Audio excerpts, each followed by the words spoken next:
Hi, everybody. My name is Nikola Alenkin. I'm one of the directors for the California Organizing and Policy Institute. Very excited to join you.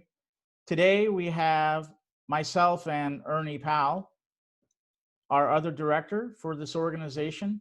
We're going to have a conversation around our development of the California Organizing Policy Institute, have a brief discussion about that, and talk a little bit about the model that we've adapted from the Midwest Academy's direct action organizing model, and then give you a little overview of really what the purpose and vision of our organization is, particularly for Los Angeles County and California, and our hope is nationally across the United States. So let me welcome Ernie Powell. Ernie, how are you? Thank you, Nick. Good to be here, and I'm excited about this. Thank you very much. So, Ernie, if you can give us just a brief overview around, we've had conversations probably for the last few years around development of this organization, and we've now developed it into a institute, and we've developed some of the ideas around the trainings that we're going to deliver, the direct action organizing training, and some of the policy advocacy and analysis. Can you talk a little bit briefly about conversations that you and I had had with others among our board for the development of this organization, and why it's so critically important right now for this organization to be providing services? Well,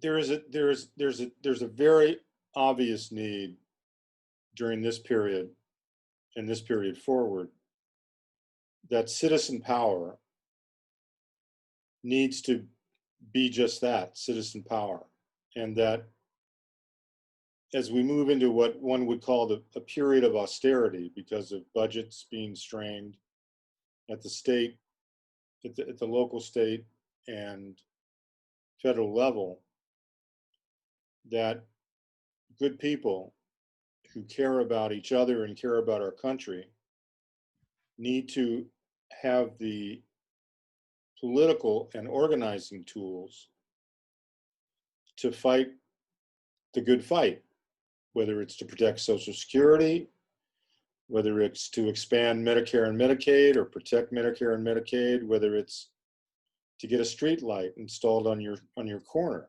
mm-hmm. Where you live. And democracy is done by the people that are part of that democracy. And elected officials are elected to serve those interests. And so what you and I have thought about, and what we've now created, California Institute for Organizing and Policy, is going to be a training institution that teaches people the techniques, the art, the substance, the tactics and strategy of how to organize and then win, so that you get that street light, so that you protect Social Security. So there's a lot of, this is a moment of deep social change. Mm-hmm. And it's not an easy moment. We have, in one hand, a debilitating pandemic that has already killed over 100,000 Americans. We have great discontent politically. So I think what you and I have thought of, based on our own experience, based on our own vision of the world, and we thought of it with other people. We have a board of directors now. We have a lot of colleagues that are saying, I want to see it, I want to see it, I want to do it, is a tool to help people win those battles. Mm-hmm. Yeah. So that's what we're up to, and that's what we're excited about. Yeah. Yes. And I think to really harness the energy and power of those that not just want mobilization, but really at this point in time, as you mentioned, the mobilization has to happen. The direct action organizing has to happen. We're seeing issues from cross cultures, cross races, cross age cohorts, from seniors that are directly impacted by this pandemic in terms of not having access to appropriate testing, for example, in nursing homes. We're seeing now the buildup of really divisiveness in terms of what's happened with the recent police brutality that we've had. And you know, the conversation for me that's been really exciting has been that this has always been a hallmark of a good civil society, has been the power of the people to mobilize, to seek and restore institutions and organizations to serve people. I mean, that's frankly why organizations like us exist, is to educate and train, but also to harness that power to create that sense that change is a real possibility. So, And one distinction, I'm sorry, go ahead, please. no, and that, as you mentioned, we have a lot of allies. We've harnessed a great relationship with the nonprofit El Centro de Ayuda, who I think is doing fantastic work. And I see our role in partnering with that agency as just adding another level of skill set and enhancing what they do, and really taking the work that they've put together and really taking it to the next level in terms of organizing and mobilization. And really also one of the things that we do also do is look at policy and policy advocacy, the impacts of policies that are developed so that people are aware of those policies and issues, and so that these structural changes can occur. Well said. What are some of the things, because I'm sure folks are going to be pretty curious about why we might be different from other nonprofits. There are plenty of nonprofit organizations that do service delivery, and I think it might be important to touch a little bit about what makes us distinct and unique from other nonprofits, because we don't do service delivery. We don't engage in the direct organizing ourselves. We're a training institute, a policy institute, as you mentioned. So if you can touch briefly on what it is specifically that makes us distinct. Just that, just exactly what you said. We are not going to manage campaigns. We might, in our off time, if there is such a thing, but we are not going to manage campaigns, whether it's electoral, nonpartisan advocacy, et cetera, et cetera. What we will do, and what we have been doing, is train people, whether it's through the organizations they belong to, or as activist citizens, to learn how to do advocacy work. And advocacy work is not, it's not easy. It's not easy. And you mentioned earlier the Midwest Academy. Both of us have been to the Midwest Academy. It's sort of the premier national trainer for thousands of activists. It was started in the early 70s by a woman named Heather Booth, who I still talk to occasionally, long distance, because she lives in DC. And I know all their trainers. Their trainers trained me. I spent 20 years, as you know, Nick, with AARP as their California advocacy person, and then ultimately for the last 6 years, the director of advocacy for ARP California. But early on in that part of my career, I saw the need for some kind of training for the volunteers we were working with on issues. And so after a year of negotiating and talking to the sort of leadership of ARP, they contracted with the Midwest Academy, and we started learning what the Midwest Academy trains people on. And the basic foundation of it is what is called direct action organizing. Mm-hmm. And direct action organizing means that the people involved in the issue are the ones that win the issue. It's different than hiring a lobbyist. It's different than calling up a friend saying, do you know so-and-so at City Hall? It is the very people that are engaged in the issue that would get benefit from it or would be protected from be protected from bad policy. They themselves are doing the direct action, they are doing the strategy, they are doing the tactics.